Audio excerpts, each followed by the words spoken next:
I used to think that I shouldn't be satisfied with who I am and what I have,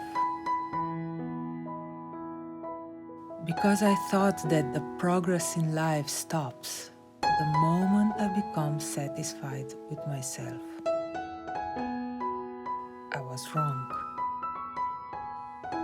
When we feel satisfied, we also feel calm and relaxed. We feel that all is well.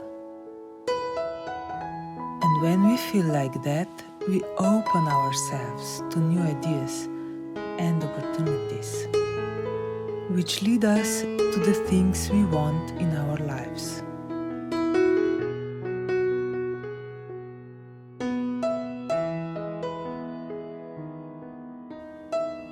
If we look for the things in our life that already satisfy us and focus on them, we deliberately practice the feeling of satisfaction.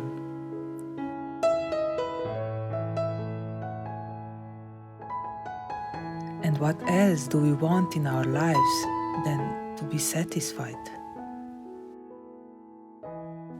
So, be satisfied with what you have and eager for more.